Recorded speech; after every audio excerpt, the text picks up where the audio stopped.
Sad day. John Madden, absolute legend in football. First as a terrific coach, won a Super Bowl with the Oakland Raiders. As I said, Rob, earlier, made the playoffs 8 years, eight out of the 10 years he coached. Left the game at the top, and then became just a tremendous broadcaster.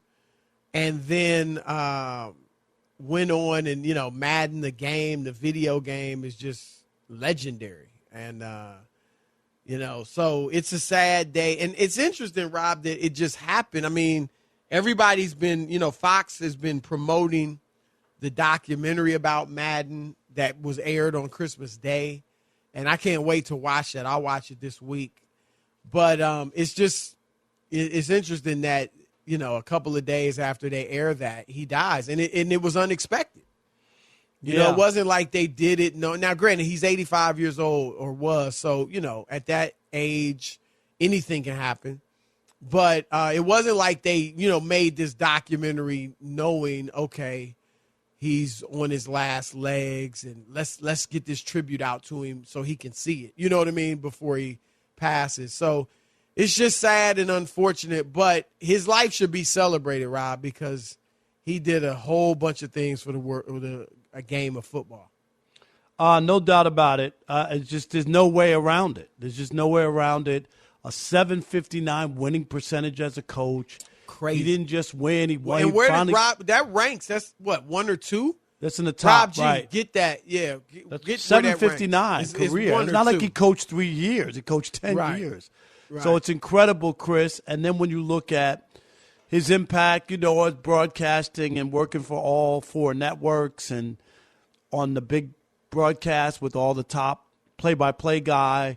He also was, and then, for the young kids with the Madden, even though he didn't develop the game, you know what I mean? They put his name It on wasn't the his game. brainchild. Right. It's nothing like that. I don't want people to think, oh, yeah, he came up with Madden, too. No, he did not. Right. No, he did not. He was a tech whiz. For all the other things he did. He was in the Silicon Valley, right? And then he came up with the video game. But all those things, and when you think of him in football, and people knew about as well, like he didn't like to fly, Chris, which is, in the Madden bus and the cruiser and stuff like that. He was a unique personality. And I remember when he left NBC, because that was a little controversial there. The network was going through pay cuts for people, and you know what I mean? And he didn't want to take one. And he stepped aside, but he still kept doing, I think, serious XM football stuff, right? But when I think of John Madden, most of all, I got to admit, I think of him and Pat Summerall together in that booth in CBS, Chris. Even though he worked with Al Michaels, who's a great football announcer. He did ABC, he did NBC, he did Fox with Summerall. But I still remember, like, the early days. That's when I was impressionable, right, as a kid. Yeah. And you remember, all games weren't on back when we were kids. So when you got to see games on television, right, it was a big deal. You basically had to watch your local game. Right. The only time we saw highlights was Monday Night Football with Howard Cosell when he went around the league, Chris. Wasn't that the biggest thing? That was the biggest thing. Halftime highlights. Dun, dun, dun, dun, yeah. And he would, it was awesome. And Howard Cosell would do the highlights from all around the league. Yep. And, guys, you guys are spoiled. That's the only time we saw out-of-market games. We saw nothing. When they used to do the local sports on the news, they used to just have a picture of somebody. There was no video. There was nothing. Rob, I always say this, and you see, obviously, there's national sports talk radio shows all, everywhere. We're one of them. They're national debate shows, Skip and Shannon, First Takes, First Things First, so on and so forth. There weren't any of those before, or there weren't many, I should say, or hardly any before, like the internet and, all of that stuff. Because, as you said, back in the day, it was hard to really know a ton about the whole league. Now you obviously knew the stars and, you kept but up you didn't to the see best them. you could. You really didn't see them play. There was no way to see them, nor could you read about them every day. No. And remember, West Coast games, they didn't make the paper back east. You didn't even get – there was no There was another time, Chris, just talking about where you had to call sports phone to get a score. Like there was no radio giving you scores up to date. Like you had to call a number to get a score of an out-of-town game. It was just a different time. When I started my career in 1990, I was sitting in the newsroom answering phones, and people would call up with trivia questions. To get answers. You'd either have to know them off the top of your head, or you go get an almanac or encyclopedia or whatever and look it up. Yep. You know, that was like the internet. Now you can just go Google it. But, yeah, back then you did. My memory of Madden, I mean, obviously, like you said, he and Pat Summerall were tremendous. Right. So that's certainly one of them. I do feel like I remember him.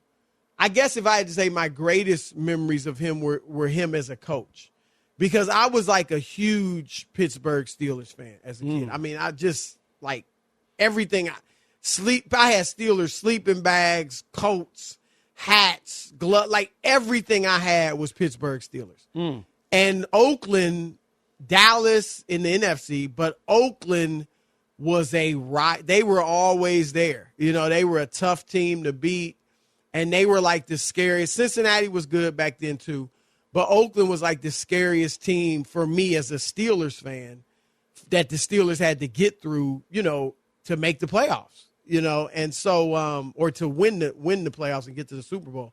So yeah, I just remember his great teams that he had in Oakland, but yeah, it's a sad day when anyone dies, but obviously you want to celebrate his life and his legacy as well. So it's amazing too. I didn't notice. John Madden won 16 Emmys, 16 for outstanding sports analyst personality, and covered 11 Super Bowls for the 4 networks between 1979 and 2009. That's just incredible. Let me ask you this, and this just popped into my head. Now, obviously, they do different things. But would you compare him at all to Barkley? No. And I'm going to tell you why. You know what why I've said that though, right? Like big personality, not conventional. Yes, but John Madden wasn't critical of people. He never said anything like Charles Barkley. Charles Barkley is unique from that standpoint, Chris, when he is on the air at TNT that has the NBA package, right? Right. And says the game this is unwatchable. Like this like seriously. Nobody can say that except for Charles Barkley. That's why I'll draw the difference. But they were big, both in their sports, big as life. Right. You know what I mean? And but unique, you know. And I get it. I mean, they're like I said. I mean, Madden was doing games. Barkley, you know, he doesn't do games. He's in the studio. There's a difference. Stuff.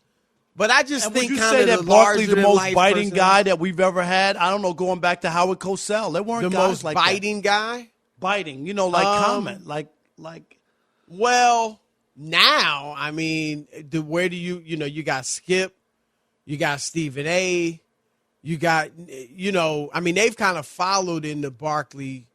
I mean, they're different. But you know what I'm saying? Like, obviously, a lot of people are biting now. But yeah, I mean, I think it makes sense that before Barkley came up and was doing that, you know, it probably wasn't a lot of people doing it at that point. So if you want to go there, you know what I'm saying? I'm just saying, I mean, I don't remember Madden as a guy who he wasn't, who attacked people like, or you know what I mean, say they were bad or terrible or anything like that. But the reason I brought up Barkley is because Madden is like it wasn't about, oh, he's so technically sound, and he was just himself. You know what I mean? Like sitting at a bar with a buddy, right? And Charles is the same way. Goofiness. Charles doesn't give you the X's and O's. He's not a coach. Right. He's just he's a basketball player who's giving his opinion on what he's seeing, like a regular Joe. That's how it comes across, and that's why it works.